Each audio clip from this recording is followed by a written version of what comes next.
guys, it's Kimber and welcome back to my channel where I talk about working, living, and traveling here in Japan. So lately, Japan has been super popular, whether it's for travel, working, or moving here a long time. And when thinking about moving to Japan, one of the biggest questions that people have is how much does it really cost to live in Japan? And so that is why in today's video, I'm going to break down my real spending and show you the average cost of living in Japan. Please keep in mind, I live in Tokyo, in the big city, and so my cost of living may vary greatly in comparison to maybe someone who's living in rural Japan. And so this is just my experience, but I hope it gives you kind of a good look, a good idea into what it is like, the cost of living in Japan. Okay, let's get into it. So first, I want to start with my day-to-day expenses. I want to show you what some normal days look like, so no big events, no travel, just a typical mix of errands, meals, and random life stuff. Some days I stay home and I barely spend anything, and other days I am making a late night run to the convenience store to satisfy that midnight ice cream craving with my husband.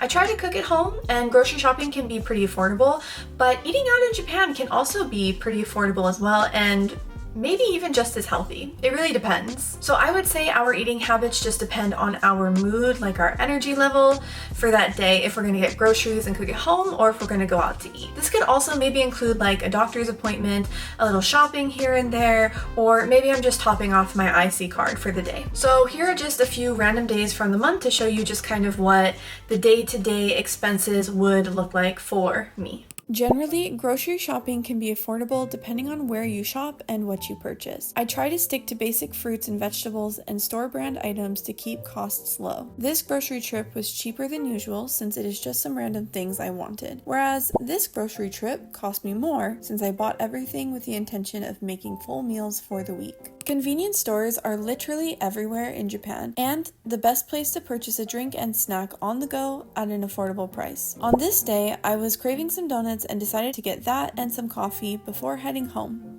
Walking and cycling are very common ways to travel, but for further distances, I typically take the train. The cost will depend on things like distance, transfers, and what line you take. For this trip, I transferred once, and my total round trip came out to 800 yen. On the same day, my husband and I decided to go out for dinner at a nearby restaurant after a long day. We like this place because the taste is good and the quantity is large. We usually have leftover food. For 2 people, this price is fair. Then, I don't really order things online often, but sometimes it's just the better option. I had a credit on my account and only needed to pay for the shipping of the item. In the end, it was 400 yen to get this product online rather than 1000 yen if I had purchased it in store.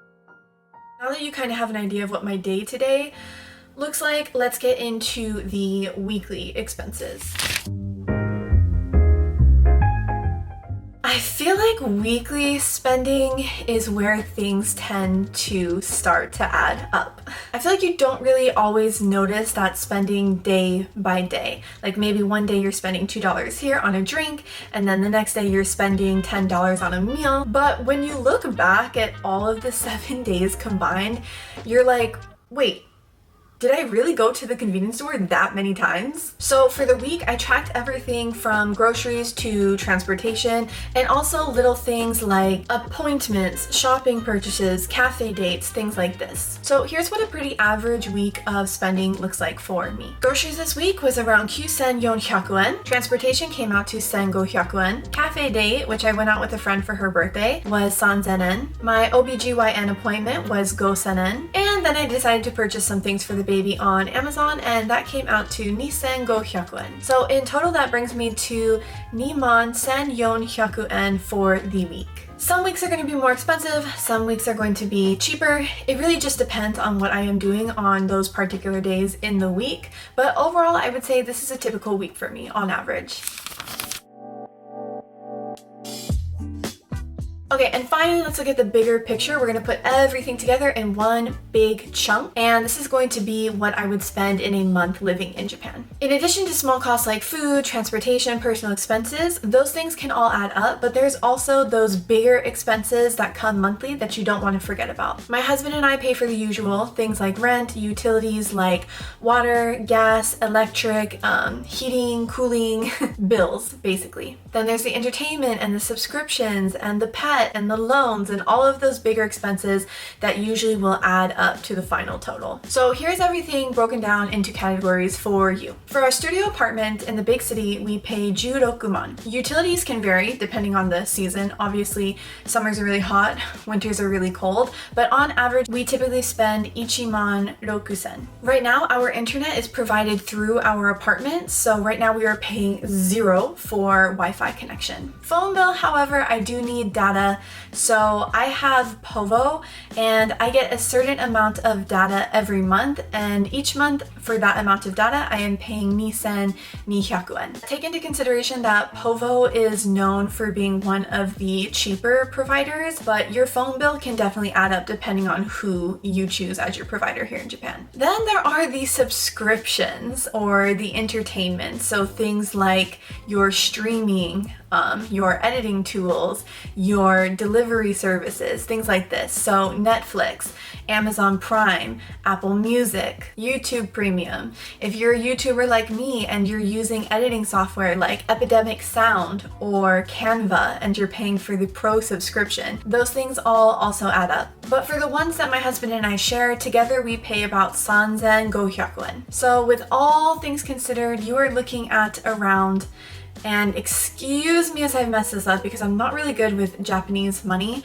but you are looking at around 23,500 yen a month. And you have to consider I am married, so I am sharing this chunk of bills with my husband. So obviously with this expense and both of our income, this leaves us with a pretty good chunk of cash at the end of the month. But realistically, if you are planning on moving to Japan alone, you might be looking at a higher cost because you're taking it on all as one person. Okay, and then aside from all of those breakdowns, there are some special considerations that you might want to think about before moving to Japan. My breakdown of the cost does not include things that I feel weren't applicable to other people's lifestyles.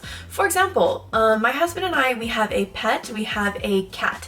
So we are taking on all of those expenses. For our cat, we usually need to pay for the litter and we need to pay for his food and occasionally a veterinary bill every once in a while. In addition to this, if you have just come out of university, it's most likely that you're going to be paying off some loans from your tuition. If this is the case for you, you are going to be paying that loan off in your home country's currency. This means that your salary is going to be in yen and you have to take into consideration the exchange rate from yen to your home country's currency. So for me personally, I pay about 400 USD monthly for my loans. And so with the current exchange rate between the US dollar and Japanese yen, that's probably somewhere in the ballpark of 58 man a month. So in addition to the pet expenses and the loan expenses monthly, that brings our grand total up to 29,6,200 yen. But yeah, that's typically what I spend in Japan from day to day,